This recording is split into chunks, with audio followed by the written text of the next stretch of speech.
But let's talk about Dan Campbell's big old nuts, dude, and just fucking Yeah, let's just talk about fucking those. going for it. Man, oh my goodness. And Dan Campbell does what Dan Campbell does.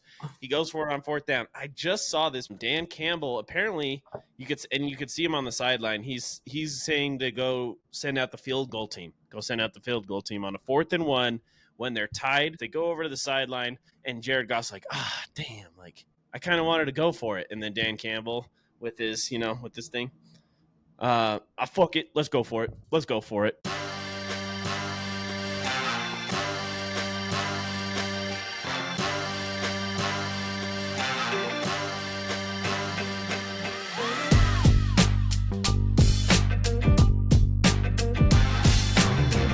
And welcome back to another episode of your favorite Couch Potatoes. I am your host, Jay Cubs, joined again by Sean. How you doing today, buddy? I'm doing good. Always glad to be back, talking a little bit of football. So happy to be here. Yes, you know how it is. Yep, it keeps going, and we say it every week, but it was really another crazy week. Some games we did not expect to, pour out the way they did, but some games that definitely lived up to the hype. And yeah, we're going to cover it all, but let's start with some news because there was kind of like a lot of news with some bye week teams. So let's start with the Ravens. They were on a bye week, but still had some drama. Deontay Johnson suspended one game for apparently refusing to enter the game last week against the Eagles. So very interesting situation going on there. I feel like it just has not worked out for both parties, both the Ravens and Deontay, since he's been traded there. I don't know if he's just been upset overall about his lack of usage to this point, and then they told him to get in, and he was like, nah, fuck you. I don't care. Who knows? Obviously, they're going to keep that all in-house, but definitely did something big enough. I mean, a one-game suspension, that's no big deal coming from your own team. Yeah, I'm pretty surprised to hear that. I mean, he's only been there a handful of weeks at this point, right? I mean, I understand maybe like the growing pains of like joining a new team, but that's just not the way to handle it, right? Like go in, prove that you're worth, passing to more. But I've honestly noticed a lot of inconsistency with that team in like consistency of passing. Zay Flowers kind of is hit or miss, and he's potentially their number one guy. Him and Bateman kind of back and forth. And then Mark Andrews, for example, he's got hit or miss games too. So I think maybe he's reading into it more than it really is. I think that they try and keep their offense sporadic in a way to be harder to read. And maybe he's just not, he was hoping for more maybe, and hopefully this maybe puts him in line a little bit, but it's just that can't be a good taste in anyone's mouth right now. No, not at all. And it's a different, maybe it's, it's obviously different playing in an offense with Lamar Jackson as your quarterback versus almost any other quarterback, even though he's becoming, more of a pocket passer, which he did say he was kind of pissed about. I know you sent me this and it got me fired up because he's my fantasy QB for this playoff run, but he said that his mom called him out for not hitting those running lanes. And he's like, I just can't wait to get back to the Giants. I can't wait for this bye week. And I'm definitely going to like rectify that or something like that. So I'm very happy to hear those words from Lamar. Good news for you, man. And honestly, probably good news for their team. Oh, yeah. He's got to utilize those legs. I mean, I think they've had a pretty good mixture, but I think he's really prioritized this year trying to get people involved. Yep. And obviously they've got Derrick Henry running that ball. Great. So, I mean, I think he is trying to share the love a little bit more this year maybe. And right. But it's starting to like maybe it's gotten to a point where now he's thinking too much because I think like he was saying, I wanted to let the routes develop, let the progressions develop and whatnot. And so mixing that balance because he's definitely gotten better. I mean, this is like the best. He's a 2-time MVP, and I feel like this is the best season really he's having. He may not win the MVP because there's some other good, stats, but like honestly, I think he's continuing to get better. And now if he can find a way to kind of get back to the running game that is very strong for him and use what he's, learning this year, look out the rest of the NFL, man. That is going to be scary. Totally. That's going to be I think it's going to be great to see what they can do closing out this season. So Yep. All right, let's move along. So another storyline, the Texans. So we talked about this last week, Sean, with Azeez Al-Shaair. So he had a 3-game suspension. He appealed it, but it was upheld. And I think a lot of people were expecting him to at least get 1 game knocked off, which I think is fair, but they did not. And the guy came out, the guy who suspended him or whatever, I can't remember the dude's name, but he came out, he said, this about him. He goes, "Your lack of sportsmanship and respect for the game of football and all those who play, coach, and enjoy watching it is troubling and does not reflect the core values of the NFL. Your continued disregard for the NFL playing rules puts the health and safety of both you and your players' opponents in jeopardy and will not be tolerated."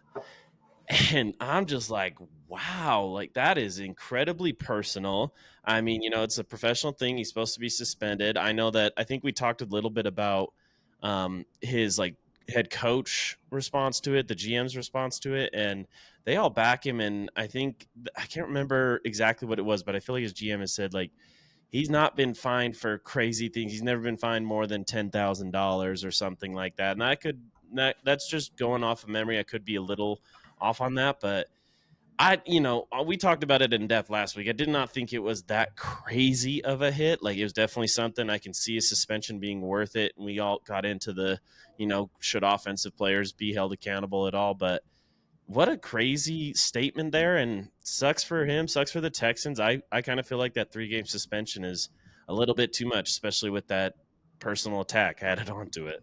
Whew. Yeah, so was this the referee that made the decision, or like a lead ref, or like It wasn't. I think it's a league office league personnel office? type Okay. person. Yeah, not an official. I mean, listen, that is quite the statement to make, and I mean, that's a lot to hear. And I was going to ask, I don't know maybe all of the history behind him, but you said that he hasn't had big I occurrences in the don't past believe that you know so. of.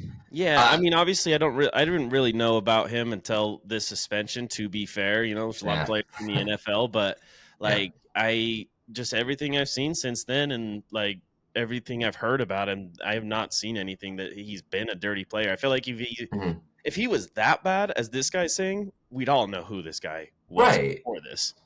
Yeah, I mean, like it just for someone that we haven't really heard that much about, no negative headlines by any Yeah, means, at least in recent history that we can recall. That is quite. I mean, that's a huge statement on top of upholding the 3-game yeah, suspension, which already felt like too much. some people kind of felt like he was just playing the game, and we were talking about how people are abusing the rule set, which can't blame anyone for doing that, but also there is risks involved with that, obviously. So Yep, I'm very surprised to see that. I don't love it. That's a lot. Like seriously, it's a personal attack basically upon his like who he is. And I mean, they're saying that character. like his lack of sportsmanship, everyone he plays with, coach with. I don't think anyone seems to agree with that based on the statements that their own team and management have made. So I don't really know what to think of that. That's a I lot don't either, to man. even digest. But Godspeed to everyone involved. Obviously, everyone wants to see Trevor Lawrence play football. So you hate to see that happen to someone that that's playing great football. And Right. yeah, I hope that Aziz comes back also unfazed, because I think this is it's just over the top at this point. Maybe. 100%. He did say he came out after the suspension was upheld. He said, "If you want me to be your villain, I'll be your villain," in all caps. So I guess he's just kind of going into that mindset. But yeah, unfortunate for the Texans, and like we said, in a very close playoff run. So, all True. right, let's move along. One more bye team to talk about. My New England Patriots. Did you think we'd go a week without talking about them? Come on. No, there's actually some interesting stuff that I've seen. So one thing was we released our veteran wide receiver KJ Osborne. Never really worked out for him in New England. He signed a 1-year deal earlier.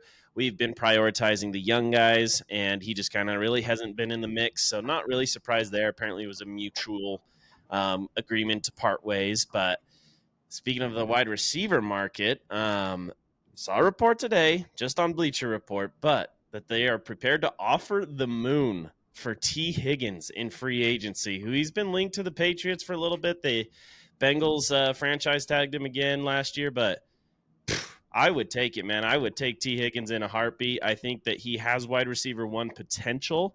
Now, Oh yeah. he could get the problem is with a lot of these receivers is that once they become the number one, like I'll take Juju for example, Juju Smith Schuster. He was amazing with Antonio Brown on the other side.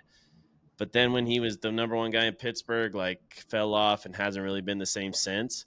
But I think T. Higgins has the ability. I think he's still young enough, so I'd be excited for it, man. Dude, I've watched a little extra T. Higgins this year, perhaps. I might have a little interest in him based on my fantasy team. But I think T. Higgins actually 100% could be a wide receiver one. I think that he's maybe not getting as many looks as he could get, even in that.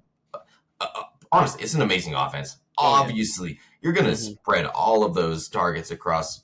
I mean, you got great tight ends. You have Jamar Chase, you know, like Yeah, that and guy he's a is different breed. potentially He's going to take some the number different. one receiver for the entire year just across the league. He's been Yeah. amazing on a unfortunately not great team so far.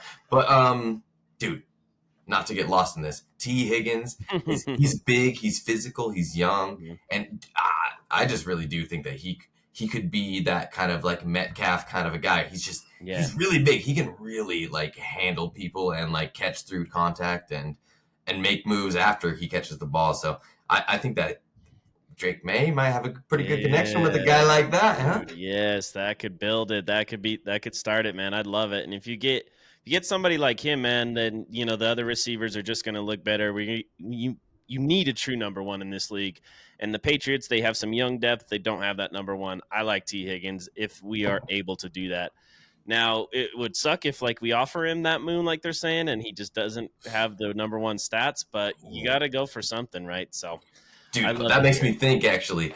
There are the one downside I would say maybe with T. Higgins is he has health concerns. He's been in and out of lineups pretty frequently in the last couple of years. So that is one maybe downside. But other than that, I mean, he looks like he's ready for something. Who else is really going to be out there? You know what I mean? That you're not going to draft. I feel like everybody else, you know, just Jefferson just got paid. I know Jamar's still looking for his contract, but he's going to get paid by the Bengals. He's not going anywhere. Like, got to go for somebody, and T. Higgins might be the best option. So, and hey, he might have to play with that fat fucking tard that I always talk about in the Gerard Mayo. I heard this report. I don't know which report I was more happy to hear today, the T. Higgins or that Gerard Mayo could be coaching for his job in these next 4 games. The quote is, according to multiple sources, if Kraft comes to the realization that he made the wrong choice, he wouldn't hesitate to rectify the situation. So this isn't confirmed. It's not like a Schefter. It's not like, you know, you these multiple source reports, you gotta take with a grain of salt. But I think that it might have some traction. I love that kind of like attitude. We don't have to sit there. We don't have to go out and necessarily win these games to, you know, for him to keep his job. I think you just need to see something. You need to see the improvement. You need to see Drake May continue to improve. You need to show that there's some sort of direction for this team. So I love that maybe that's out there, and that's just going to put at least a little bit of, you know, pressure on him to maybe perform. And if he doesn't, then we can get a new freaking head coach, because I've been about sick and tired of him this year. Yeah, I mean, all I can say about that is, what is the expectation? If he's coaching for his job, like you said, maybe you don't have to win the games, but wouldn't that make him want to win games? If that's what that's true, right? Is that actually a benefit towards the future necessarily? I feel like it's slightly what do you really want there? Yeah, it's like, okay, obviously you're in a position that you can like tank and hopefully get a pretty good seeding in your picks, but then you put the pressure on the coach right now. It's a little confusing, but I get it, because also, I mean, it's one pretty obvious problem maybe for the team. So make him maybe think about it a little bit more, and maybe it'll help your team. Yeah, and I think the thing is too, like I did see another thing that as long as they don't get blown out, but problem is too, you can't expect too much. We have one of the toughest schedules left. I mean, we got the Cardinals coming up this week. Then we got 2 Bills games and throw in the Chargers in between those. So you could easily go 0-4. I could see maybe the Patriots find a way to upset the Cardinals, but after that, you know what I mean? So I think you just need to see something specific is what I'm thinking. Maybe they want to see it like just like a good coaching performance that like keeps it close somehow when they were all projected to be losses. Like you said, like you don't have to win them, but as long as you're making good decisions Yeah, as the a coach. decisions you're making out there, and I think a lot of it comes with the off the field stuff too that we've talked about almost every Right. single week. It seems like calling the players soft, Yeah. saying there's nothing you can do, like that kind of stuff. That is not the stuff you want to hear from your head coach. So maybe that's what it'll be. Speaking of a head coach who is the GOAT, and we didn't really have problems with, other it just didn't work out. It had been too long. Bill Belichick, the GOAT. He apparently interviewed for the University of North Carolina head coaching job, and the talks are still ongoing for that. I saw a few reports saying that he is ready to take the job, but he handed in some like 400-page I don't know what you'd call it, but just rule guidelines of basically how he's going to like run the program and stuff. I hope that he doesn't take this job. I hope he doesn't take a college job. I just don't think it's one Bill Belichick's best strength. A lot of head coaching jobs in college, it's all about recruiting. Like that's like I can't remember what it was, what the percentage somebody said. It might have been Nick Saban. It was like 95% of your job is recruiting as a Mm. college head coach. It's just a different sport. And obviously, Bill Belichick, not known for being the best talker and loving to do anything that is not directly related to football, and but maybe with these NIL things, like he can handle that better because it's more like it's more like a professional program.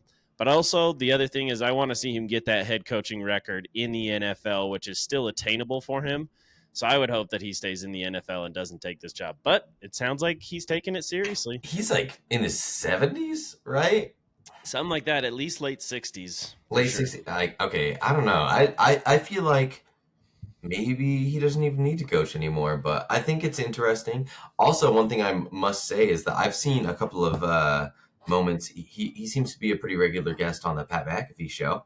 Mm-hmm. Um, and I think actually he's got quite a good personality. Yeah. He takes jokes pretty well from the guys, and obviously that's like a pretty. They're throwing punches, throwing jokes around all the Mm-hmm. time, kind of a place. So I think that he does have a pretty good personality, and maybe he thinks that he's in a better place now after doing things like that to perhaps take on those kind of Yeah. recruiting responsibilities or yeah, it's kind of interesting, and like I think he's already cemented his career. I don't Yeah. even know if he has to worry about any of this.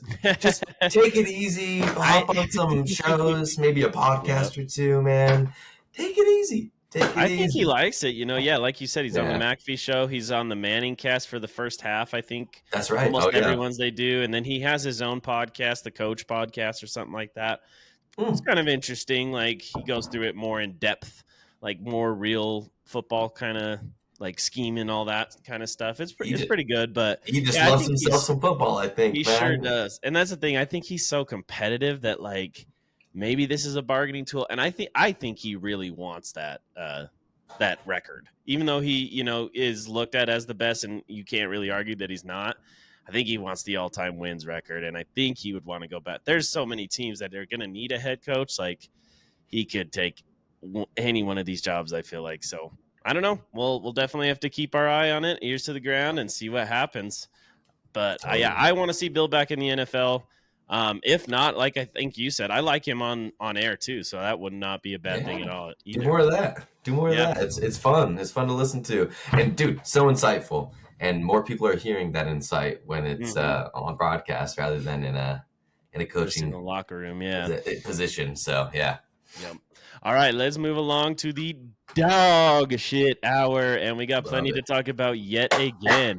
All right, let's start off with the dog shit games of the day. We got two of them where I think nobody cares about any four Number of these one or teams. two. Number one or two. Yeah, well, Which who knows? We could pick both, but let's go with Titans Jags first. And yeah, this was a 10-6 dog shit win. I think that the Titans had a chance there at the end of the game to score a touchdown, and they didn't. So who's really pretty surprised by that? Nobody. But big news from this game really is that Trevor Lawrence is actually out. You mentioned him earlier. He's out for the season now. They put him on IR. I think that he could technically come back because it's four games. He could come back for the last game. There's no reason to bring him back with the season that they've had. So it's partly because of the concussion that he suffered, but also he had been putting off shoulder surgery, so the timing of everything, just get him the shoulder surgery now, Make start it that all happen, right? process. Yep. Yeah. I mean, yeah, obviously, Trevor Lawrence, I actually really like him. I think he's a pretty good quarterback. I think that some of these years have been a little sketchy, but they've also had some pretty good moments. I think Yeah, they were the ones who he's won a they came playoff back game. against the Chargers, right? Down Mm-hmm. 28. Yeah. I know certain individuals that don't feel great about that game. Sorry, Julio. But yeah, bad game. Nobody's watching that shit, man. Nobody's watching that shit. And like, even Calvin Ridley, bro, I put him in for my fantasy team. Thought he would go off against this terrible defense, but don't nope, know they what you were couldn't really get thinking, much man. going. They stink. They stink. You had some good thoughts. You kicked my ass this week. Needed to. You didn't need it. I needed it really bad. So yes, number one seed. Yes, sir. Number one seed. Number 6 seed, last seed, but I made it into the playoffs, baby. Let's go. Hey, in the playoffs, you got a chance. You got a chance. These teams, though, not in the playoffs. Not, and it was like a fight for now. Basically, it's like they both want to lose at this point. Yeah. So I think the Jags take the ultimate L by taking a dub. Yes, I agree. And that's the page. I think I said it to you. I was like, "Page, hey, Pats won today," and you're like, "What? No way! I didn't even know they were playing." Nope, just because the Jags won, and that helps our playoff or our not playoff chances, our number one pick chances. You also mentioned it's just good that they're not playing. That's a good. Yeah, they did not disappoint. I think I saw like a meme. Drake May threw for 350 yards, 3 touchdowns, ran for 50 yards, but the Patriots fall to the bye week, 42-28 or something like that. Let's talk about 2 more teams that are not making the playoffs. That would be the Saints and Giants. And honestly, the Saints have been playing kind of well, but I'd still put them in the dog shit hour, and definitely the Giants. Saints end up getting this win, 14-11, in a game that I think, we had, 3 viewers really in that game? I mean, who's really and I was not one of them. Who's turning that shit on, bro? Oh, my goodness. Hunter, I haven't heard friend of the program, Hunter. Yeah. But like, dude, why would you watch that? How are you squeaking out a W against the Giants? Oh, after a good start too, they fucking dog shit. Dog shit, dude. Sorry, Hunter. Calling everyone out. Oh, my bad. Dude, hey, you're on one today. I get it. But hey, the Giants, speaking of, they have the best odds for the number 1 pick right now, I think, with their schedule remaining and whatnot. So yeah, barely getting a 3-point win over a team that doesn't have, I mean, we talked about Daniel Jones, but then I think I don't know if Tommy DeVito is still injured or they're just running with Drew Lock, but I think Drew Lock ain't looking good out there. They're running Drew Lock, and I don't think either way it's equally bad over there for them. So they're just trying to get as many losses as possible. They really are. Yeah, Drew Lock helps your case there, right? But some unfortunate news from this game. Derek Carr breaks his hand on one of the most wild and frankly not smart plays, I'll just say. Like, it's sad that he broke his hand, but dude, what are you doing? Trying to dive like that over defenders, and just comes right down on his hand, breaks his hand, and will be out for the rest of the season. Yeah, I think Derek Carr is a pretty solid quarterback in the NBA, and like, it's sad to see someone like that in the NBA down. maybe, yeah. Oh, did I say NBA? Oh, my bad. Well, it's a good point. In the NFL, in the NBA, he might be a good quarterback. Great quarterback in the NBA. In the NFL, excuse me. Sheesh. What a bad decision, though, man. You're not in a position that it's worth doing something like that. So no, and dude, you know what? I think looking at it, because of their division isn't that great. I know that the Bucks, who we'll talk about, I think they were 2 games ahead, I want to say. So their season really wasn't out of it, technically, if they could still win the division. But now it is. Now it's out. Now you're dog shit for sure. Yeah, and they barely squeaked that out against the Giants. So that's not a good sign. Hey, Coach Riz was still excited to see it, man. He was about ready to blow some guy's head off, and then once it ended up working out for them, then he was just over the moon excited about the win. Dub's a dub. Oh, so I mentioned the Bucks, and they are on the dog shit list, not because they are dog shit, because the Raiders are dog shit, and they lose yet another game, 28-13. Nothing to really say much about this game. I don't know who's really watching this game besides all the Raiders fans, Bucks fans, but yeah, everybody kind of knew the Bucks would handle this one. So, Yeah. unfortunate news, their rookie running back Bucky Irving, he went down in this game with a back injury. He's not been ruled out for this next week. Interested to see what goes on there. That's a win loss for my fantasy team. If he goes down, I lose a running back in one league, but then Rashad White becomes an instant starter, which I left on my bench. The only bad decision I made this week, but Uh, uh, didn't matter. it Didn't didn't matter. matter.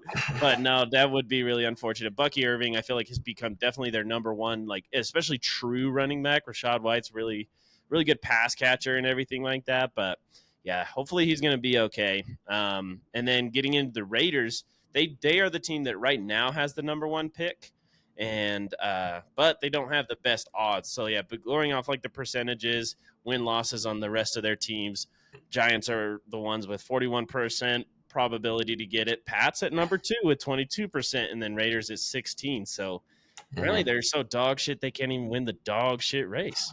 But dude, if I know one thing about the Raiders, they are professionals at making bad decisions.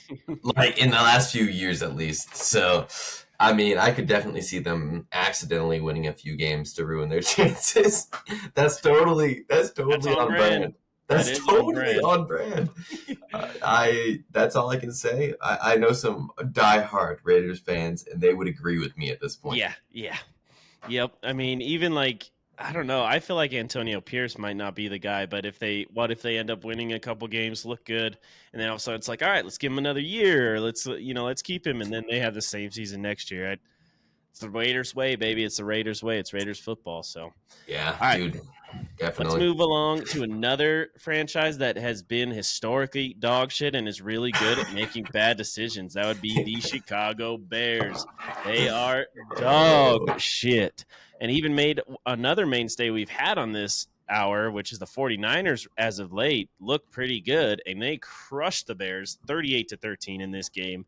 Was never a doubt. Again, I think that was in the afternoon slate. We had another couple of good games that we had on, but we were, yeah, who's actually paying attention there. The only real news I want to bring up from this game was that their third string running back, Isaac Guerrero, that might be not how you say his name, but he had a really good game. He filled in well for the Niners, but has a sprained foot and is probably looking to not play this Thursday Oh against the my. Rams. Yeah, man, that running back position in San Francisco is not going well. It seems like just you're bound to get injured at this point. Um, They I got some mean, dog shit luck at that position, that's for sure, and all even around the on their injuries. yeah, dude, seriously, across the board, they've had real bad luck with injuries this season, and that's really, I truly do believe they're a better team if they were healthy. Like by far, everyone probably believes that. Oh yeah. This season is totally plagued by unfortunate circumstances and injuries.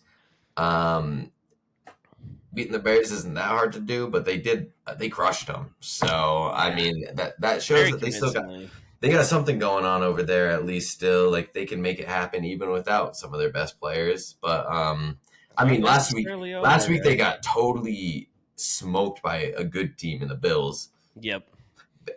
Chris McCaffrey goes down. Bad circumstances, obviously. Yeah, it'll be Yeah, interesting. definitely. 49ers aren't out of it. Bears want to lose games at this point, I think, as well. So, Maybe they'll actually dog draft shit. an offensive lineman next season and let Caleb Williams stand on his feet for more than a couple seconds. That might be nice. Or they could get another Maybe. wide receiver. Nothing wrong with having four receivers that Why are not get wide another receivers. aging wide receiver? Get another Keenan Allen over There you there. go. Yep, I Big like it. Yep. trade. That's a Bears type of style right there. Makes sense. All right, let's move along to my absolute favorite, name stay on this list. That is the New York Jets, who are majoring at this point in dog shit. Oh boy. And this is actually looking like kind of a good game for them, man. They held the lead most of this game. It was never like they were convincingly ahead. It was kind of back and forth, tied at points, but towards the end in that fourth quarter, it looked like they might have a chance to win this game, but Tua and the Dolphins able to find a way to get a field goal at the end of the game, send it to OT. And then our boy, I know we both have him in a couple of leagues, Jonnu Smith, who had himself a cardio game in regulation. 0 targets, I believe, 0 receptions for sure, no yards. He dominates in overtime, leads them right down the field, and gets the game-winning touchdown. Doesn't even let Aaron Rodgers touch the field in overtime. Dolphins get a much-needed win to stay alive in the AFC playoff race. Hey, man, I love watching the Dolphins play, and seeing them beat the Jets didn't feel too bad, honestly. I think people love watching the Jets lose recently, I so know I do. don't we all? But yeah, pretty close game, pretty It good was a game good to game. watch. Yeah. Yeah, through and through. I think it was very surprising to see the way that Johnny Smith took over in overtime. That Mm-hmm. was impressive, Oh, honestly, yeah. because he had such a slow game. Maybe one target, no receptions in the entire regulation of the game, and then that just proves the Dolphins might have that depth to make something happen here. Yeah. Maybe. I like their offense. But yeah, the Jets have kind of had a couple games recently where they hang around but can't quite pull it off. So Yeah, it's just getting to that there's just not a lot of time left, and the Dolphins are definitely, I think, have the best chance to take the Broncos out of it. They're six yeah, and seven, Colts are 6 and 7 as well, but Broncos looking good at 8 and 5. I they do. like I said, I feel like it's kind of set in stone. I mean, Broncos could definitely lose their games. They got Colts, Chargers, Bengals, and Chiefs left, but they can also win all of those games. Like, I wouldn't count them out of any of those games. So Yeah, I playing think it's great pretty recently. set. But yeah, Dolphins, you have to lose and you have to hope for stuff. So that's going to be interesting to see how And they are going to finish out. they got something to play for. They're going to want to win these games. So yeah, if the Broncos end up having a couple of, I mean, those are tough games, but winnable games for them. They've been playing great. Dolphins aren't out of it, and they got something to play for. Yeah. Well, at least they'll still be trying. They'll definitely be playing hard, and yeah, it'll be interesting to see how they go down the stretch here. But let's talk about a certified playoff team, and then welcome back our friends from Cleveland, the Dog Pound, onto the Dog Shit Hour. So, Steelers Browns, this game not at all like the last game they had in the snow, which we all enjoyed so much. Good Some game. news before the game: George Pickens, he was ruled out right before game time. There's a lot of reports that are saying that they expect him to like play and everything, but then he was ruled out right before, like basically as late as you can. He apparently wanted to go. Steelers wanted to be cautious with him, and some more update. Mike Tomlin said he is not expecting George Pickens to play this next week. It's not looking good. Like, there's an outside Wow. chance, is what I said. So it looking like they might be. It might be initially worse than they feared. So that is unfortunate to hear for George Pickens. But even without him, Steelers are able to do their thing and get the win, 27-14. It was definitely, I think, not even this close. I think that the Browns got a touchdown in late in the fourth quarter. Yeah, they did. So Steelers were up 27-7 in the third quarter, and yeah, it was kind of a garbage time touchdown. Steelers, though, on the other hand, looking dominant again, and maybe George Pickens was right when he was all pissed. I know he said that he hated or he didn't know who Greg Newsome was, the dude he fought, and the Hail Mary when they lost. He said he doesn't even know who he was. Talking some more George Pickens type shit, but On I don't brand. know. Like, Steelers were playing well. They're 10-3 now, 2-game lead in the AFC North, and they're looking like they can win some games. I mean, very gettable. I would say like I think we talked about. I think they could beat the Chiefs if they play the game they want to play. And I know that I think like last year they lost to the Bills in the first round and it wasn't even close. I'd say I'm still picking the Bills, but you can't say that it's not going to be a game. You can't say it's going to be a blowout like the same old Steelers have been. So Yeah. they're looking good for Wesley Steelers. Yeah. Dude, I seriously, the Steelers, all of the things that maybe people were doubting, I think that they are performing right now. Yep.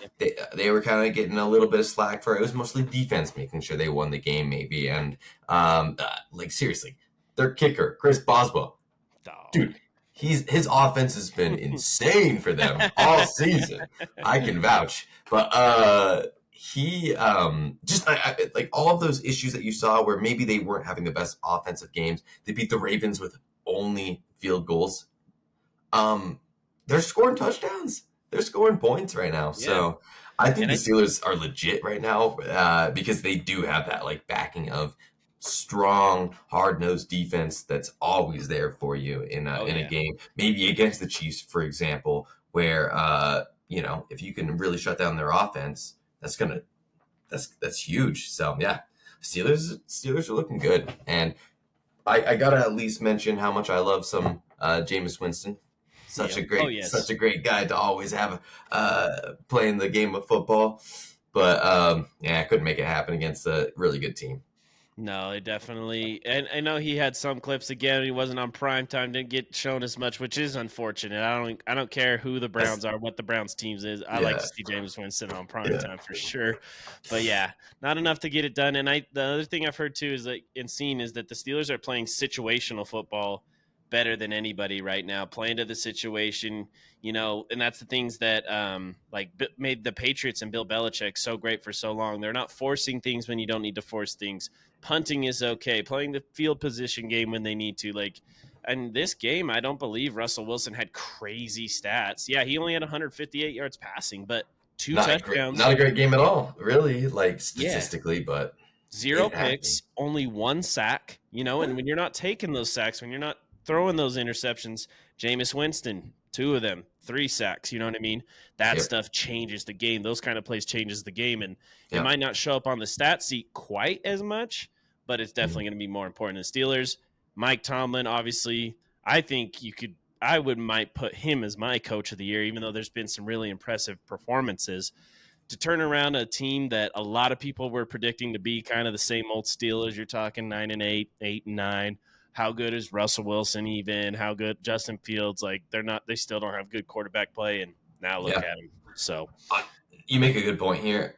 You have to give Mike Tomlin some serious props for what's happened this year because not only did they kind of turn around their season, they're playing great this season, but he had some hard decisions to make with yep, quarterbacks, just in and he general. wasn't afraid to make them. And he did it, and yeah, Yeah, yeah. And when everyone was doubting, like, does this make any sense when you're winning with four Justin and two. I Fields? think everybody said that. Like what the heck? I We felt all that said way. that. Yeah, I felt that way. I was like, how are you going to make that decision after Justin Fields is leading you guys to wins finally when they had been like kind of struggling?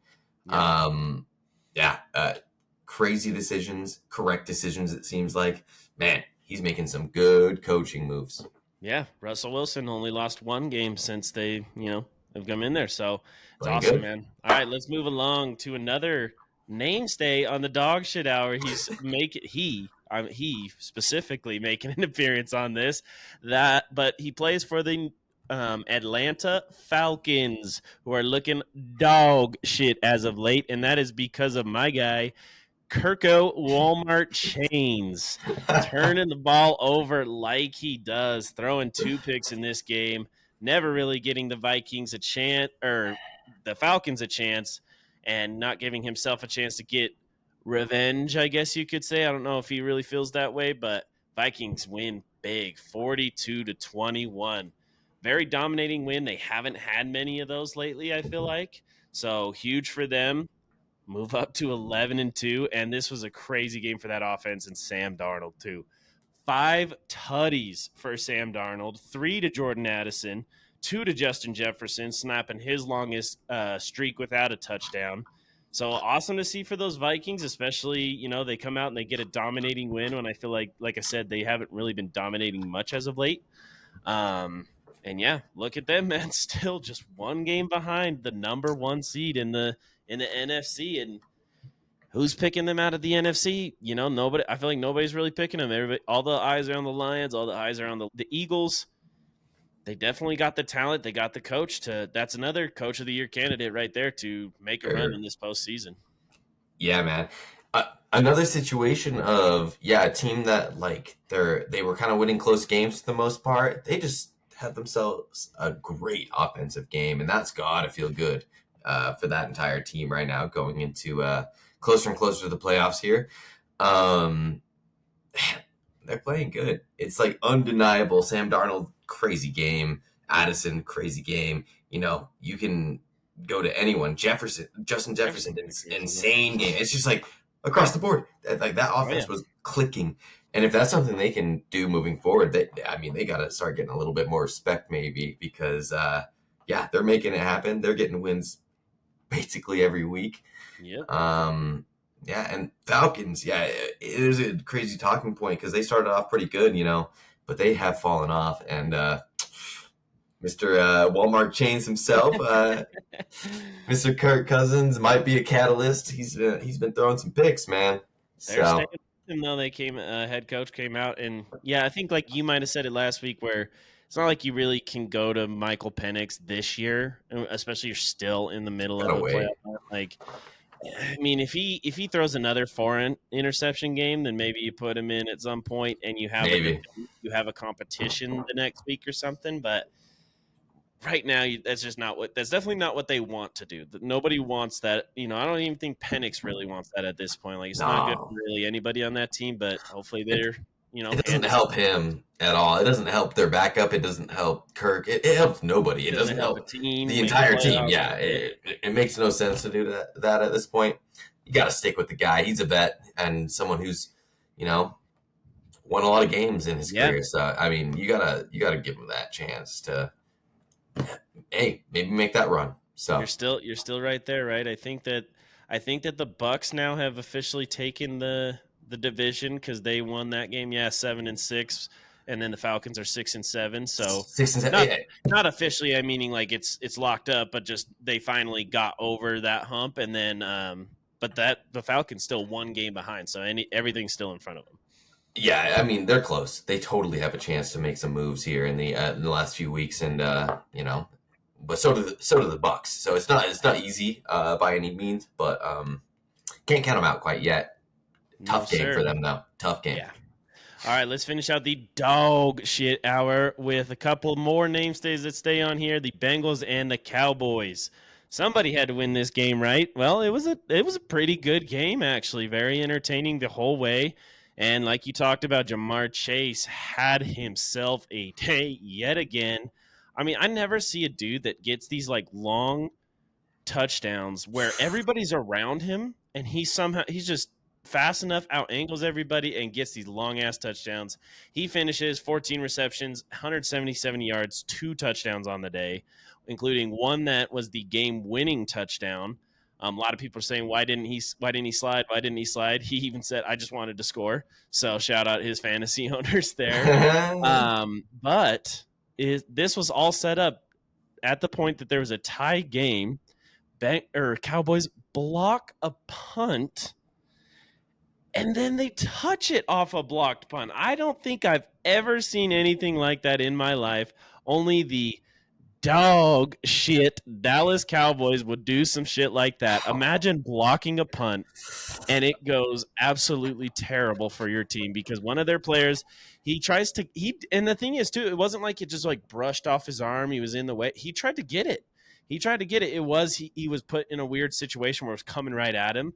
But I've heard so many people talk about like if a punt gets blocked, you just let that thing roll out of bounds or roll to wherever it's going to be because it's not like it's going far at that point. And he got a good ass block. They would have been in field goal range, chance to run out the clock, score a touchdown possibly. Instead, Bengals get to do that and win the game. So, boy, what a wild thing. And only the Cowboys could pull off a blocked punt and turn it into a mistake and a loss. Dude, tough one. That was a tough ending there for them. I think the people who probably enjoyed this game most were watching the Simpsons cast. That Yes, was of course. fire. That was fire. Gotta love seeing a little Simpsons. Lisa went Um, off, I saw. Lisa was That seemed going crazy, man. Bart to Lisa to win the game. Everyone had to have seen that. That was yeah. But seriously, man, Cowboys are the Cowboys this year. The professionals at making some crazy plays that make some L's. I really That hate that that that block that block punt seriously did have me in like disbelief. I was like, did that just happen? You just gave the Bengals offense another chance to beat you. Obviously, they're gonna beat you. You can't they're like gonna go right down. Like, hey, you stopped him, and then not only did you stop him, you blocked a punt that changes it from you're gonna be what at the 20 or something, maybe yeah 25 on the other end if you're lucky, to yeah being on your own 20 on the own 25. Only the Cowboys, man. I was gonna say total choke job. I hate that Feisty is like just been like, yep, I'm not watching any of these games anymore. These guys suck so much because it's not even fun to like. I didn't even text him about it. I'm like, Yeah, you can't he even didn't razz even him. watch it. I can't even razz it. It sucks, If dude. you can't razz a guy for their team just being professionally bad, like what's the fun of it? Where's the fun here? I'm watching the New England Patriots every single fucking week. Okay, you got You to give gotta me some hope. credit there. You gotta hope they have a Simpsons cast sometime soon, man. That's Man, gotta help. that would definitely. Well, would it? Would it? Well, at least you could watch something slightly entertaining. I get you. All right, let's move out of the dog shit hour. Let's get into a couple of games before the picks. So Seahawks Cardinals, that was one of those afternoon games. Was kind of good, but the Seahawks really dominated this game from the start and get the season sweep, which is going to be huge for that division going Oh forward. yeah, Any tiebreakers go to the Seahawks for sure, and now they have, I believe, a 1-game lead in that division. If not, is it 2-game lead? No, it's a 2-game lead in the yeah, two division. game. Yeah, they're Yep, looking good. looking very good with only 4 left. You got the Rams hot on their heels, but hey, how about possibly? I know that he wasn't my number one scorer, but could be the fantasy MVP for me this week. Zach Wasn't your number one Charbonnet, bro. scorer. Hey, my team showed up. My team came to ball when I needed it most, and I love it. But Zach Charbonnet kills you, and specifically, I'm just going to say specifically kills you for 22 rushes, 134 yards, 2 touchdowns. Let's add on 7 receptions to that with 59 yards. Just absolute monster. I believe it was 38.3 PPR fantasy points. Dog performance, and I love you, Kenneth, but maybe you need another week. Your team's already got a good lead in the division. I like this Zach Charbonnet guy. Every time, this definitely was his best performance, but I feel like every time Kenneth goes down, Zach pops off, and He I does. still think Kenneth is the better one, but Zach has a good game. Dude, he does consistently have really good games when Kenneth's out. That probably is due to maybe a pretty good offensive line working for him as well. But like, it makes you think: could it keep Kenneth Walker more healthy? He's had quite a few games this year, Yes, specifically. I've noticed in and out. Do you start running by committee a little bit more? Do you let a little bit Charbonnet more, have right? give him some touches? He's obviously able to fill in. I mean, this last game, obviously, it's an outlier, but he performs well or above every single time he's the Mm-hmm. number one back. So he obviously has talent. He obviously killed me this week. But dude, I think that there might be a real conversation over at the Seahawks facility. Like let's give some Charbonnet more It's not touches, bad. man. Not bad He when you have 2 good running backs. Because don't take anything away from Kenneth. Kenneth's a dog. right, He did absolutely. almost the same thing. I think not quite as good, but I remember he lost a game for me because I was going against him when he had. I can't remember. It might have been that crazy Lions game when he had 3 touchdowns or something. Some ridiculous. That was when he had that acrobatic. I remember you told me about Yes. it. That acrobatic weird. What was it? It wasn't like a flip, was it? Well, he didn't quite go down, but he just like kind of rolled off of a tackle, got right back up, and just kept Right, running. I right. mean, that guy, he is great. Yeah, no disrespect to Kenneth Walker at all. Like that guy obviously deserves to be the Leaving number them, one. it's But like Sonic and Knuckles in Detroit, right? It's Jameer Gibbs and David absolutely, Montgomery, right? That's- Give them a series here and there, keep them fresh, especially for a guy that has a lot of injuries like that in the playoffs. You're definitely going to want that. So Seattle looking legit, bro. Looking pretty legit. But let's talk about an NFC West rival that also is looking legit. Let's get into the Bills and Rams. My favorite game of the day by far. This was crazy. If you Great like defense, turn it off though, game. because True. there was about none of that. Man, let me just get into some stats. 86 total points in this game, 902 total yards, Oh, 0 turnovers, and 1 punt. 1 punt. I mean, this is nuts. And then let's get into the guys, the individuals who specifically went off. The guy that did score more than Zach Charbonnet, that would be my favorite receiver that I'm so glad he finally made it back. Hell, if he was here the whole season, you never know. Maybe I had that number 1 seed at this point. no, no, Puka, no. bro. Now you're making stuff up. Now you're making Hey, stuff up. Puka Nakua, man. Nobody can deny this dude is a fucking dog. And he went off for 12 receptions, 162 receiving yards, add in 16 rushing yards, and a total of 2 touchdowns, 1 on the air, 1 in the ground. I remember, too, we saw the play, his rushing touchdown, and Sean McVay called a timeout. I was like, that was definitely going in. Are you kidding me? And then we're all sitting there. They get back out there, and they basically just flipped the play, switched the formation. But I think it was Wesley who goes, oh no, they're not running the same play, and then it was the same play It's to the the same other side. exact play. Puka made it in. Different formation though. Hey, they disguised it well. Hey, They did, and it was pretty awesome. He was excited to get his first rushing touchdown. I think I saw him hold on to the ball the whole time. And then the other dude, fantasy whew. MVP of this week, and maybe the MVP of the season, Josh motherfucking Allen, as you say, the hottest quarterback in the league in multiple ways. This Wow. dude is on fire right now. Oh my goodness. Freaking getting engaged and then dropping 6 total touchdowns, 3 rushing and 3 passing. That is the first player to ever do that in league Whew. history. All to Josh Allen this game. And he ran for 82 yards, passed for a bunch, and I think he ended up with 60 something points in fantasy. Like, motherfucker went off. Whew. And the Bills still lost by 2. Fuck the Bills.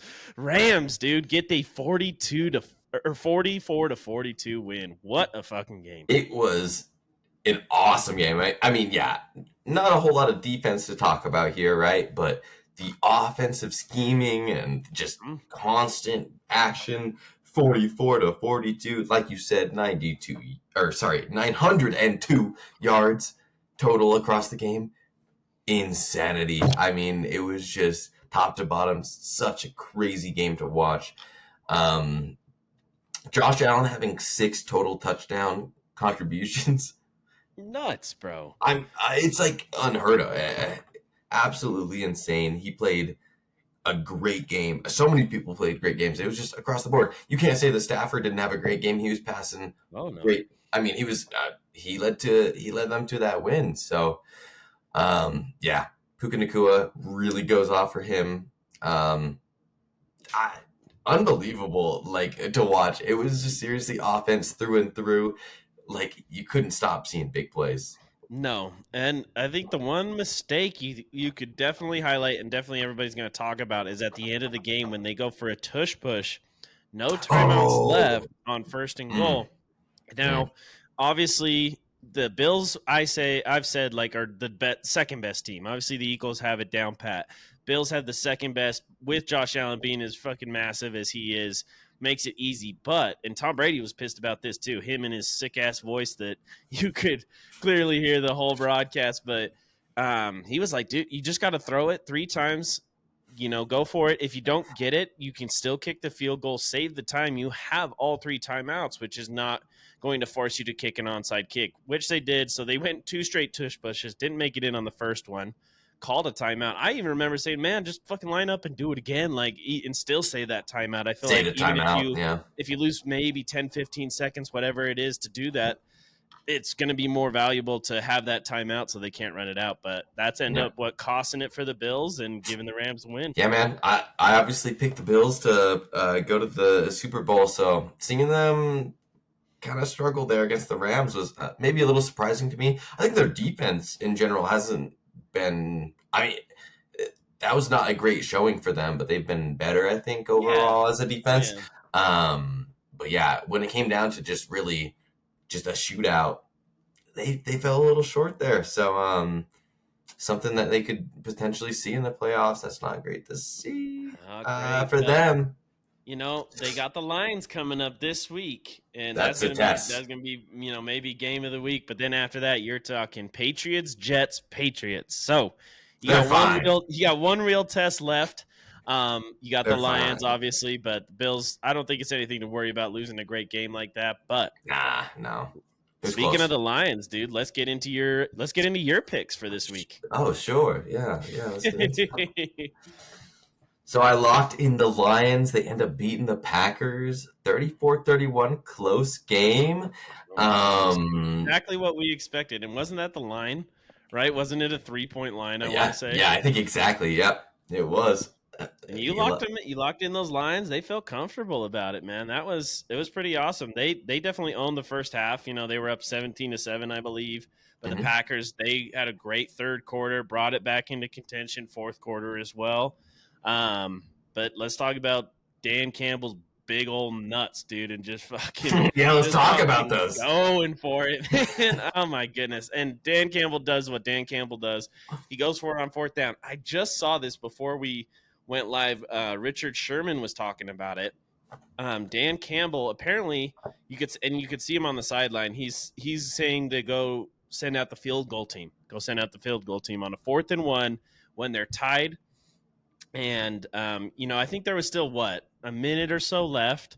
And I think Yeah, that the Packers were out of timeouts, but you don't get it, then you're talking about them able to all they need is a few, you don't need that many yards to get a field goal kicker in range these days, so it's very risky. But anyways, they go over to the sideline, and Jared Goff's like, damn, like I kind of wanted to go for it. And then Dan Campbell with his with this thing, fuck it, let's go for it, and then he just decides to go for it and almost loses it, dude. Jared Goff tripping on the snap exchange and falling down, but still able to give it to David Montgomery. And I think he got like 5 yards off the yeah, he got play. plenty. He got Yeah. plenty. Lions win the game, get the game winning field goal 34-31. And I know the Packers dropped to 9-4. I think they're still the real deal. I think they're solidly locked into a playoff spot unless things go horribly wrong. They should make the playoffs, and I think they still have the talent. Obviously, Josh Jacobs, 3 tutties on the day. Christian hmm Watson went off. Jordan Love is Jordan Love. They're still a team to look out for. Don't look over the Packers barely losing to the number 1 seed Detroit Lions in Detroit on the Thursday night.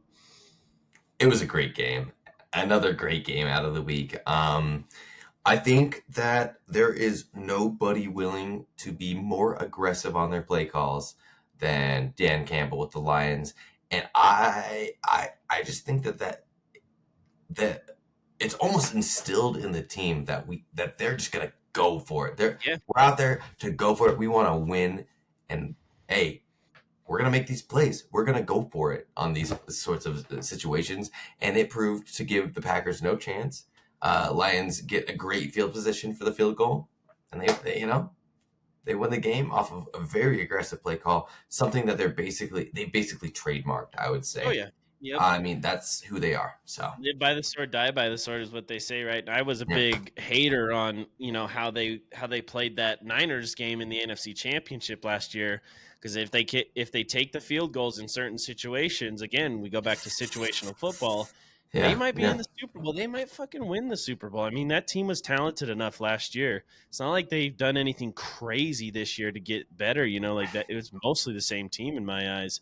But you know what? You also don't necessarily win this game if you don't go for it on fourth down. hmm So, he wanted to win it on offense, is what he said. You got to believe in it. And I'm starting to believe, all right, okay, I'm a situational guy. That's how, the Patriots had all their success. But that's, you got to win in your own way. This is going to be the way that they win. I kind of, I believe in it now. I'm like kind of on their side, even though that's not something I would like want to do. I guess maybe if I was the head coach, I wouldn't be as aggressive, but fuck it, man. Dan Campbell, like we said, got them big old balls, and he's ready to go for it. So he's got to do it. Love to see it from him, and yeah, like we said, everybody's rooting for him. So love to Totally. see it. Let's get into Sunday Night Football. Your underdog pick of the week. Who is that? So, I go for the Chargers. That didn't quite work out all the way, but they did stay within the spread there. It Yep. was a close game. Um, damn, there's so much to talk about. How about you get into it, Kyle? Oh Give us my a little, god. give us a little rundown there. Talk about just I mean, here, let me do it. Let me get back to our last episode. Click play, and when we start talking about the Chiefs, and that's how they won again, man. Like, I mean, I swear to God, Every week. how the fuck do they do this, dude? Every single Uh, week. Now, it's not exactly the same. They do it in different ways. They block field goals. They scamper down the sideline for 35 yards when they should have got hit, within 5. But this week, game-winning field goal doinked in by their third string kicker to beat the Chargers right at the end, set 19-17. Game that it feels like the Chargers almost should have won. Chiefs are still the Chiefs. They are talking about situational football. They're finding a way to play perfect situations. Taylor Swift up in the booth, working that black magic, man. I think it's the. I know that some people don't want to give her credit for the win, but like at this point, who else is helping these Chiefs win? Because there's so many games. I mean, they should be fucking. I feel like they should be 9-4 right now. They should be 8-5 almost with how many crazy shit has gone on. Sucks for the Chargers. They do drop to 8-5. Like I said, still not too worried about them. They're pretty locked in the playoffs. I think they got some interesting games. They got the Bucks, but then it's Broncos, tough game. Finish the season with Patriots and Raiders. So you got a good last couple games there. Sucks to see it. If you're an NFL fan that's not a Chiefs fan, they find a way to win again, man. So terrible. Dude, it's seriously, like you said, every single week. How do they do this? Who's doing this? How is it happening? And I mean, this time it wasn't even necessary. Like, a lot of the times people are like saying, oh, they got the refs on their Yep. side, whatever. Not in this But, game. but no, they make these plays in different ways Yep. pretty frequently. They're like insane. And, seeing a doink little Doink field in. goal. Doinks go out normal like 90% Have of the I, time, I feel like. I don't know if I've seen a doink go in that I can like remember off the top I've of my seen head. one or two just kind of Okay, crazy ones, yeah, but it's dude. happened before, but yeah, it doesn't normally happen. Name one other team though that would make that happen right then and there. Taylor Swift up there. Forcing it back in, yep, Yeah, dude. Nah, 100%, I mean, dude. who else? It's not the play on the field at this point. You can tell it's not the play on the field. It's No, got to man, be I mean, something more. again, the 19 points, nothing crazy. Patrick Mahomes didn't have a terrible game, 210 yards, one touchdown. Pacheco led in rushing with only 55 yards, no touchdowns on the ground. Travis Kelce led in receiving yards, and he only had 45. Like I wasn't too thrilled with his performance. Wanted a little more of a cushion going into Monday night from my tight end, but he did enough. He made the catch that set up the field goal. Did enough, Yeah, and that's just what they're doing this year. So that's what they do. Yeah. that's Hey, what man, they do. professionals, they know how to win some games, man. You can't deny that. All right. Well, I'm excited to hear your picks for this week. Yeah, you do get the cover points there. Didn't get the win. I know you're pretty confident in the win, but hey, it was a close game. It's a divisional game, and it is the Chiefs, so they continue to do that. Let's get into my picks. So my lock was the Bengals over the Cowboys. I remember saying I did not think that the Cowboys offense could keep up with the Bengals. Now they did. It was a close game, like we talked about, but I still get my points there. The Bengals get the win. Let's get into my underdog. Remember, kind of went a little crazy on this one. I picked the Panthers, but I liked it and I was correct, man. 12-point underdogs, too many points. They played a really close game. I think Eagles led most of the way, but Mhm. the Panthers, they found a way to make it close and lead at times. And I remember I got so excited because I saw Xavier Leggett caught a ball right at the goal line. They Dude. didn't have any timeouts left, but they still had like 50 seconds when that catch was made. It's like, oh shit! And this was a game winning. They were down 6, I believe, and looked like we had a chance to take down your Eagles, Shawnee boy. But no, they find a way to continue to fly and get the win, 22-16. I wanted to talk about our boy Saquon because he had a good game again, 120 yards, no touchdowns for him this time, but that Mhm. brings his total to 1,623, and he just basically need to hit that average the rest of the season, 120 and a half yards over the next 4 games to get the record, dude. So really exciting to see. Again, I think I've said it, my MVP of this season. That Josh Allen performance definitely does, like kind of make it solidified that it seems like Josh Allen's going to win it this year for sure. Yeah. But man, what Saquon does for this team is just nuts. So, man, what a game for your Eagles. And I know you weren't underestimating these Panthers. So I don't know if you're like any other Philly Johns that are upset that you only beat them by 6 points. I think you knew this was going to be a tight game. I think both of us did. Yeah, I kind of went into it thinking that the Panthers spread was crazy because recently, I mean, especially recently, to be fair, maybe the entire season in perspective, maybe it made more sense. But recently, yeah, you look at the way they've been playing, they've been kind of keeping up with any team. Last week it was the Chiefs, I believe. That was last Or week. no, that might have been a few weeks ago. That was because that was that crazy game where. Okay, maybe it was a few weeks ago. My bad, but like either it's way, still sitting fresh in your mind. I pretty know recent, a recent game within like their pretty good spread of games here, and yeah, that was 2 weeks ago. 1 week ago was that overtime loss to Tampa Bay. Oh, that's right. My bad. Yeah. Okay. Yeah, pretty good teams that they're keeping Losing close to. game. Yeah, Pretty you're close talking about games. possibly a Super Bowl. You're talking about Super Bowl teams. You could say maybe Yeah. favorites out of each conference, and the Buccaneers, who are the best team in the NFC South and a certified playoff team. So you can't Yeah. really. That's why. Yeah, exactly. When I saw 12 points, it's like, nah, I'm going to take that. They're at least going to cover for sure. Yeah, I feel like that discounted the Panthers a little too much. Okay, but going into the Eagles, man, dude, they're finding a way. I mean, I know it's just the Panthers again playing pretty well. Made it happen. Pretty close game. There's a chance for them to be in a real bad spot if that touchdown resulted from that drop pass. But yeah, dude, Saquon, man, he has been such a huge ad over here. The Eagles would not be the same team they are right now without him. He Not is even close, too. quite literally carrying their offense. Yeah, and they have had a lot of injuries on like top end receivers and tight ends. Dallas Goedert in and out over and over. All Just got placed season. on IR too. Yeah, So right back to it. Yeah, but and I think what I heard on that too is that they're not Just playing it safe, super right? worried about it. Yeah, get him healthy, get him ready for the playoffs. Which why the hell wouldn't you? When you're playing this well. But yeah, that's some drama. There's some more drama too. I don't know if you've heard about this, but I'd be interested to hear your thoughts. So after the game, AJ Brown was asked what the Eagles need to do better, what they need to get better at, and he just said passing. So he didn't even say like the passing game; it was just passing. So in my eyes, kind of felt like a shot at Jalen Hurts. Now I know they've been good friends and everything, and Hurts didn't have a crazy game, only 108 yards through the air, 2 touchdowns, but only 108 yards through the air.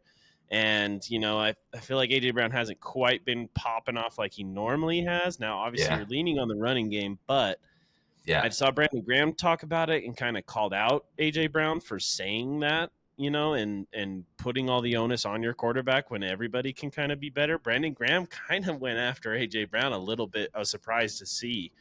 But I don't know. Overall, is that something that worries you? Do you think that they can get that back on track pretty quick, or what are your thoughts on that kind of interaction? In my opinion, I think I almost take passing as him not necessarily specifically placing the blame anywhere. Maybe just kind of saying this is something of concern to him, which you would maybe expect from a guy who's been like he's makes his money off of the passing game. Yeah, exactly, and like obviously Saquon deserves these touches he's getting. Yeah, I don't. Maybe I just think that like you shouldn't read into it too much. I think overblown. That maybe a little bit, but like I understand the concern. I just think that realistically they're going to make the right plays when it's necessary, and most of the time recently it's been to make just give it to Saquon. Why would you not give it to Saquon? Yeah, and the thing is that question he was asked was, "What can you get better at?" Can't say the running game, So maybe the passing game can get better. So it's probably the only thing that could get better on offense in his eyes. Probably it's like I'm not getting the ball as much, and like he probably does miss getting the ball. He is that guy. He totally deserves getting all of those passes.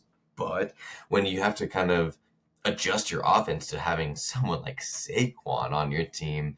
Maybe it doesn't feel so great for him, but overall, it's decisions that are being made, and he's still AJ Brown.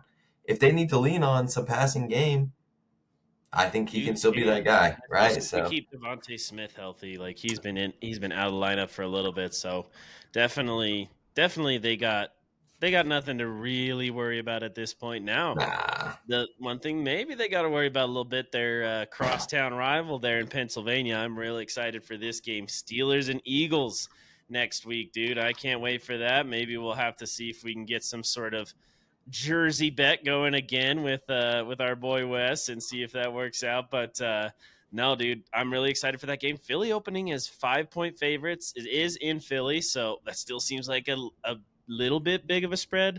If it was in Pittsburgh, I bet you it's closer to 2 points, maybe even one. But I can't wait for that game. That's going to be interesting to see. Two good defense, good run defense, good running game. I don't know. That's going to be fun. Yeah, I think it's gonna be a great game, and yeah, that spread is maybe a little steep. I think it's gonna be an interesting game. It could go either way. You gotta maybe give the Eagles the edge going into it, just because I don't know that offense is explosive, and I know the Steelers have been better as of late, but just like in the maybe the scheme of the entire season, you gotta kind of look at the Eagles' offense as a net positive against Oh yeah, the Steelers here. So Steelers. Yep. it'll be an interesting game. I don't think And they got the it'll be defense, even if close. yeah, even I, if you're I see it saying being close. I So I I agree. I agree. All right, before we move on to our other picks, some sad news. Jonathan Brooks, he just made it back. I believe last week was his first game action, maybe 2 weeks ago. uh, Dude tore his ACL in college, so brought him back in the draft. I had him on my fantasy team most of the year, just kind of hoping, seeing that he would come back. He does not, and ends up tearing his ACL for a second time in the last 13 months, man. Very unfortunate. You obviously really hope that this isn't something that kind of derails his career or anything like that. I mean, having those kind of injuries to start is very tough. And so hate to see that for Jonathan Brooks. Hope he can recover from this. yeah, it's just it really is just sad to see. And yeah, just coming back from an injury that kept him out long term. That's really too bad. Very terrible. All right. Well, let's move along. My random was the Bucks, 7-point favorites over the Raiders. They win and covered. Not too surprised about that. Wesley's locks are his lock was the Steelers being 6.5 favorites over the Browns. Got that. Got his underdog with the Seahawks over the Cardinals. Very good pick there. And then his random was the Chiefs. He did take the Chiefs. He's just kind of picked them, they're always going to win a game, it seems like, no matter how. And then Feist's lock was the Eagles over the Panthers, so he still gets the points because the Eagles get the win. He picked the Falcons as underdogs, which I remember you and me saying, ooh, why are we doing that there, Feisty? Don't feel too good about that. They don't even come Yeah, close to covering. yeah. But then he did pick the Saints, who squeaked one out over the Giants, so he got some points there. Bringing our total now, I'm still up top with 119 points, looking pretty good here towards the end of this season. Feist is at 92, and Wesley is getting closer. It's official. He's 85.5 points right now. Definitely in the mix for maybe at least the second place. I don't know. I'm feeling pretty good about that lead. Hopefully, I don't fuck it up too bad. So let's see what we got this week. Sean, we'll start off with you. What's your luck? What's your underdog for the week? Sure, yeah. So I'm gonna maybe it's taking a page from Wes's book here, but I'm gonna lock the Chiefs against the Browns. They find a way, and Yeah. also Browns aren't looking so hot. You kind of gotta expect the Chiefs to win that one. But hey, Gotta expect some entertainment of some kind for at this sure. point, it's probably gonna be a close game. Like, let's get real. Like Yep. that's what happens every week for the Chiefs somehow. So it's great for the script. And then going to my underdog pick, I take the Rams as my underdog here this week. Dude, they looked so good this past week. How could you not take them Especially uh, against the Niners, man. Like, against the Niners? Yeah, so against the Niners this week, Niners did play great last week, but I don't know, man. Lots of injuries still going around over there. Rams are playing good, and Yeah. I'm taking the Rams there. Hey, I was on the same page as you, man. When I saw that line, I was a little shocked. It is in San Francisco. It's a divisional game, but I think the Rams are hot, and I don't know that the Niners can quite keep up with them right now. And depending on any injuries, I don't know. Like that line might make me think that Nick Bosa's back, but I haven't heard anything about Nick Bosa. Like that might make more sense. But you're Maybe. down your running backs. You're down a lot of people, so I don't know. But I went with them as well. And then my lock is the Ravens over the Giants, minus 14.5 favorites. Quite the spread, maybe the biggest of the season. And yeah, we hope Lamar is on a vengeance tour from here on out and absolutely torches them G-men. And then my random is the Falcons. I did pick them because they're playing the dog shit Raiders and they have a 5-point line. I'm gonna pick that. Going Good into pick. West, yeah, I like it. I like it. I'm not feeling great about it just because Kirk Chains has been turning that ball over. You never know. This might be that random weird Raiders win, but Yeah, we'll and the see. Raiders do need to win a couple of games to ruin their season. So Exactly. Maybe I should. Too late now. But Wesley's picks are his lock is the Bengals, 5-point favorites over the Titans. His good pick. underdog, the Steelers. He picks it. He picks them. Hey, maybe a good pick. At least he's getting all those points. Even if they don't win, he gets the covering points. And then his random is the Vikings, minus 7.5 favorites over the Bears. So definitely like his Good lock pick. and his random. I think I like his underdog too. I don't know if they win, He's got to but ride with hey, his team. He's what a got to ride. homer, as we like to Yeah. call. All right, getting into Feisty's picks. His lock is the Commanders, 7-point favorites over the Saints. And then another homer is his Cowboys, 2.5 underdogs against the Panthers. I might actually want to watch that game. Just if the Panthers win that game, I'd definitely text him Feist. I don't care whatever he says. I know he's going to be interested to see Hey, how that one what's rolls the out. what's the Panthers blow him out, man? What? Oh, I would love to see it. And then his random was the Chiefs. He's going with you. 4.5 favorites over the Browns, man. So Good pick. super excited to see this. Super excited you're in on these picks with us. And thanks for joining us again, Sean. And thank you all for joining us. On the other side of this break, I will get into the college football slate. We had conference championships, man. It was exciting. The college football playoff inaugural 12 team bracket is set. So be sure to stick around and catch that on the other side. See you.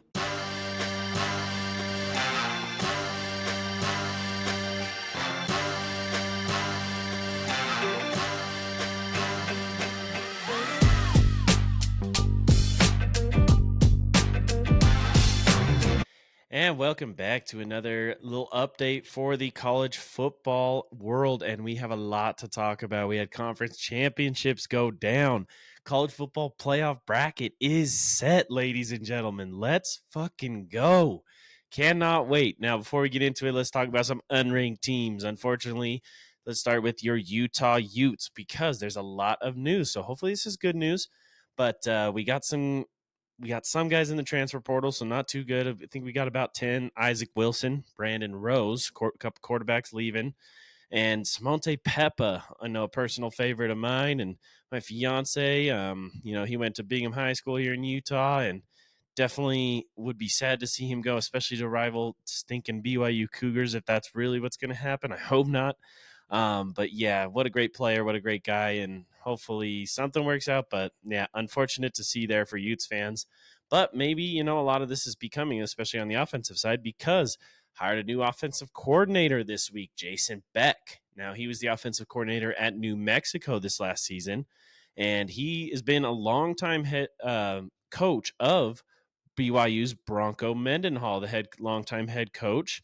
And this guy was also a former BYU quarterback, so a lot of ties to the Cougars. But back to him, I mean, he last season in New Mexico, their offense averaged 484.2 yards per game last season. That was fourth best in the country. So I know as Utes fans, we couldn't dream of those numbers. Now it's in a different conference, a lower level conference. Definitely get that, but hey, gotta love that, and hopefully it's a new era, new offense, and it sparks something. And maybe, when you get new offensive coordinators like that, quarterbacks that have already been there, it can happen that they're going to leave. So not probably shouldn't be too worried about that. It's not like we saw anything amazing from either of these quarterbacks. Hopefully we get a new one. So, But before we get on out of these Utes, Kyle is back, ladies and gentlemen. Nope, not me. Kyle Whittingham announces he will return next season. So I know I'm happy about that. I know that some Utes fans maybe were ready for a, change in power or whatever you want to call it, but he doesn't want to end on a sour note. So hopefully he comes back with a vengeance. This Utes team is rolling next season. All right, now BYU, little news thing for them. They did get a pretty good bowl. They got the Valero Alamo Bowl, and they will play their Big 12 rival, Colorado. We didn't get to see that matchup this season, so that'll be interesting to see for them there. All right, and then Mike Gundy, the head coach of the Oklahoma State Cowboys, he was asked to take a restructured contract that included a significant pay cut. Now, there was standstills here for a few days, but eventually they did agree to a rework deal. He will stay with Oklahoma State. Another cool bowl game, I guess, to mention is Alabama versus Michigan in the Relia Quest Bowl. So big time names there. Wonder why they're playing in that game. We'll have to talk about it. And before we get into it, let's get into the Heisman finalists. Travis Hunter, Dylan Gabriel, Ashton Genty, and Cam Ward named the Heisman finalists. No real surprises here. Cool little factoid here for you, though, is that this is the first time since 2017 an SEC player has not been named the Heisman finalists. So, you get a lot of those SEC. This is the best ball in the country. Hey, best players aren't from there this year, at least. So, hell of a run for the SEC, though. So, all right, let's get into the conference championships. So, I don't know if you guys remember from last week, but I picked all these games and we had Let's start out with the ACC, SMU and Clemson. Pick Clemson in this one, and they win it at the buzzer, upsetting SMU. Now, SMU was down big in this game. They were down, I believe, 24-7 at one point in the first half, and they stormed back in the second half, able to make it a game, but not enough left. SMU did tie it with 16 seconds left, but Clemson, like I said, able to get that 56-yard field goal at the buzzer. So very impressive from a freshman, I believe, kicker. Love to see that there. Now, in the Big 12, we had Arizona State and Iowa State. I picked Arizona State, and I did not pick them to do this. They absolutely dog walked Iowa State 45-19, earning them officially, when it looked like they were going to be out of it, a bye in the college football playoffs, because with that upset by SMU, got them a spot. So good for the Big 12 there. Good for Arizona State. And our boy, Cam Scadaboo, calling himself the best running back in the nation after that. Now, we've been talking about another running back a lot on this podcast. Obviously, Ashton Genty is who I'm talking about. Cam Scadaboo deserves some credit, man. He's been balling, and I think he's been underrated for sure. So I appreciate him believing in himself, and gotta say it, gotta believe it. Ashton Genty is still the best, but Cam Scadaboo criminally underrated for sure. All right, now let's get into Big Ten. Feisty's Oregon Ducks versus Penn State. Just to talk about all the drama that there's been, and this college football playoff is ruining our chances here, or we have a harder thing here, or we should have more SEC teams in. We just have a harder schedule. Dan Lanning's message for all that is to just win. And I told Feisty this the other day. I hate that, I'm starting to hate Oregon like we all had hated Alabama for so long.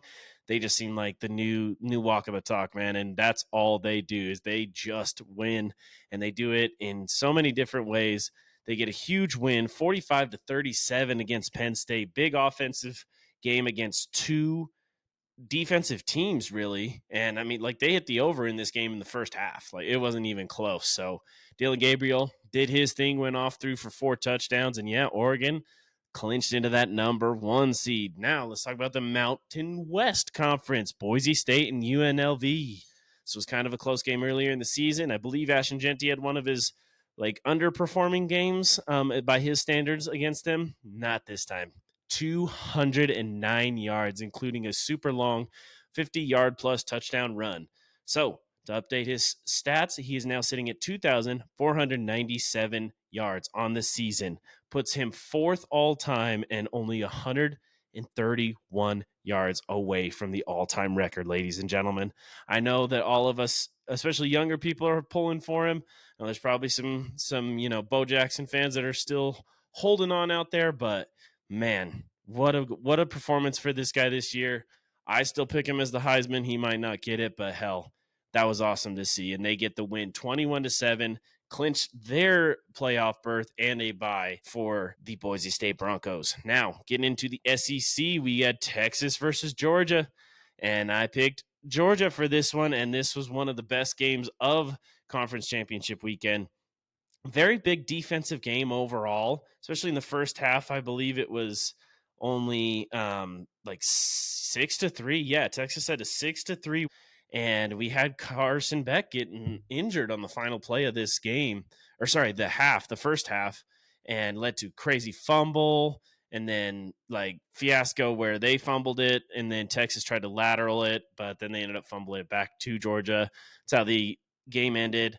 The injury, so Carson Beck got injured on that play. Injury is a UCL injury in his elbow, and it's looking like he will be out for their playoff game next week. But yeah, not a good thing for them. Their backup did come in and play well, so we'll have to see.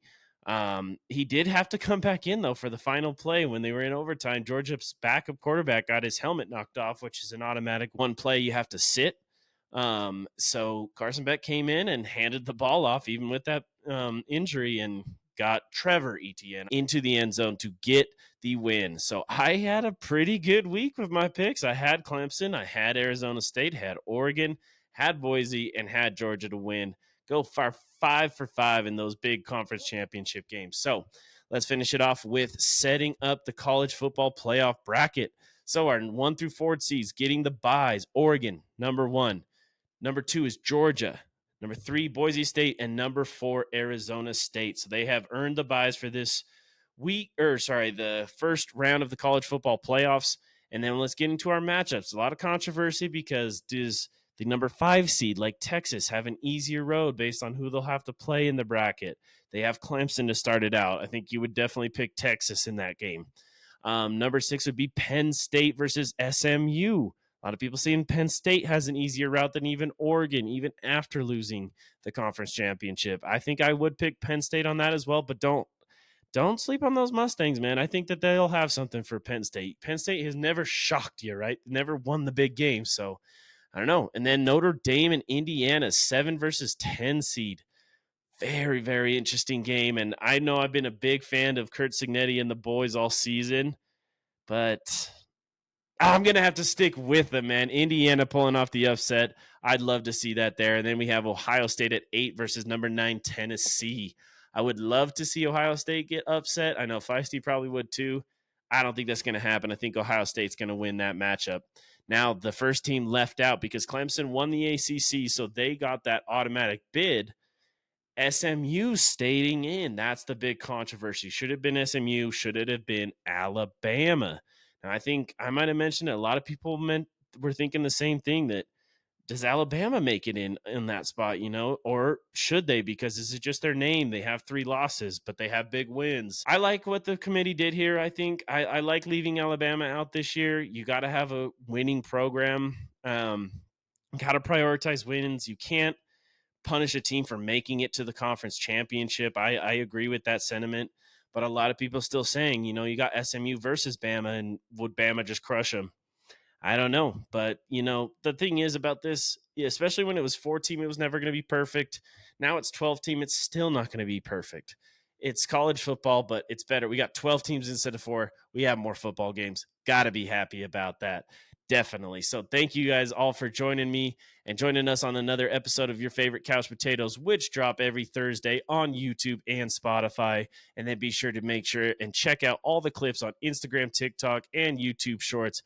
Please, please, please like it up, share it with your friends, give us comments, let us know, subscribe, and let us know what we can do better and make this a better podcast experience for you going forward. Till then, we'll catch you next time on the couch. See ya.